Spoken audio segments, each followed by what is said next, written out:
Hello and welcome. Quipster Puck here with a Easter special. As you can probably see, I've been going around the house hiding Easter eggs for my little helper. She really enjoys these traditions that you mortals do. And to be honest, they've been growing on me as well. So much so that this episode has a hidden link somewhere in the video. I do hope that you find it and enjoy. You know, Easter, Christmas, Halloween even. There's one great thing about all of them. It's a chance to spend time with friends and family. And you really should take the opportunity. After all, you never know what could happen and what it will do to you when it does. Here, take this story, for instance. You awoke from a cold sweat from your dream, looking around the room with fright. You didn't remember anything that happened in it, except for a loud bang at the end. But you passed it off as just a nightmare. It had been a reoccurring nightmare you've had for the past few days now.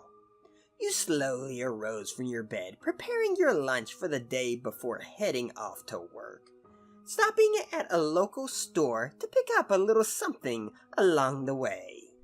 As you drove, you reflected on your life before now, how your life partner had recently passed away from an unknown cancer at such a young age, how your children had recently graduated from college and were living on their own with a decent paying job and a date as well. You felt happy and proud of them, but you couldn't help but feel a certain feeling inside. It was like a sickness. It was a feeling of despairing emptiness. You went to your small cubicle and started to get to work at your small desk. Your job was a fairly decent one that paid well in this day of age considering the economy, but it was monotonous. It felt after a while all you were doing was pressing the same keys over and over and moving your mouse around to give commands to a rather outdated personal computer. Click, click! You had been repeating these same tasks for the past years with no raise or any comfort at home to make things better, realizing you were all alone now. After a few hours of this miserable process came lunchtime, and you knew what that meant. You quickly got up, bringing your lunchbox with you as you moved to where everyone else was eating. Stanley, a co-worker and close friend here, waited for you at the waiter dispenser. He was wearing his usual work attire, a white shirt over black pants, and a small red tie. He greeted you happily as you walked over to him, adjusting his brown glasses. You liked Stanley. He was a pleasure to chat with, at least at first. But the dullness settled in quickly as well. You always ended up talking on the same subjects and discussions during every lunch hour.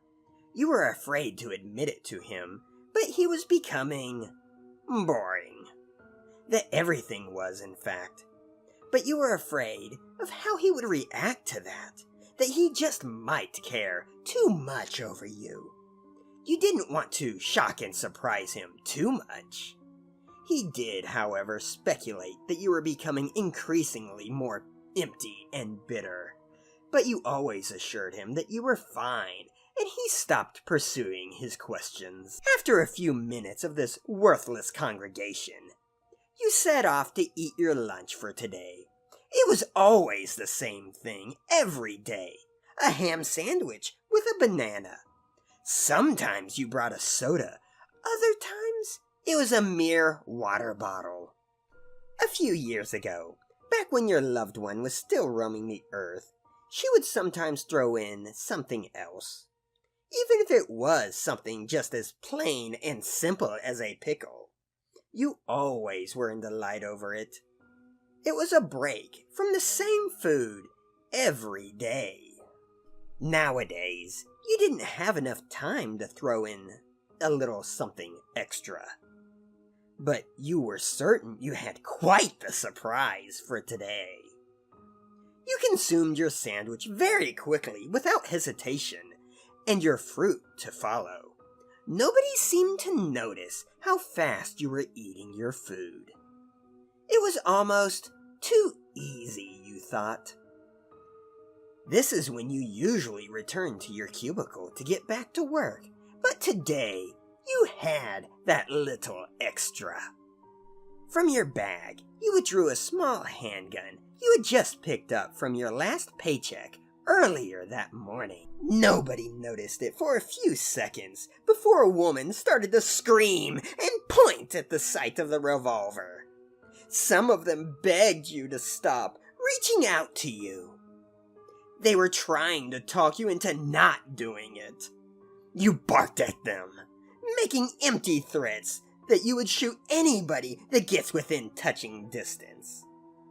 You felt bad about it. You were really quite a nice and caring person. One of them quickly phoned the police, saying that they were going to get you help. You didn't care. The dullness, the melancholy, the emptiness, it all had to end. You looked at the crowd, Stanley standing at the front. He pleaded with you, begging you to consider your thoughts and actions. He offered to help you if you were to just listen to him.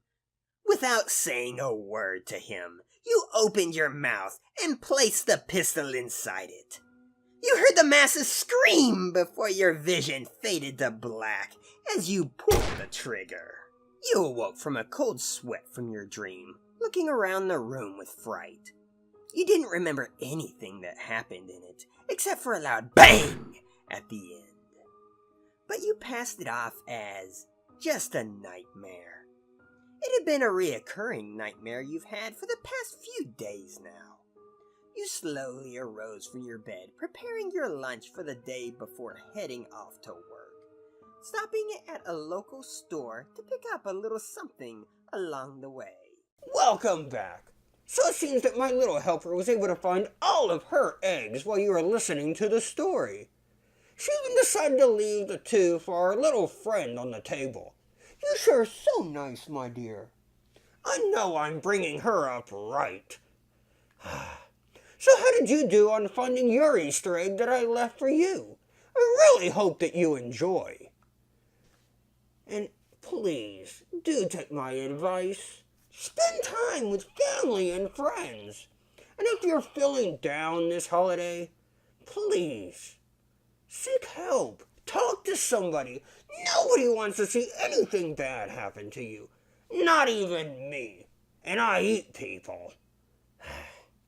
Well, I guess that's all for the night. Have a very happy Easter. Ta-ta for now.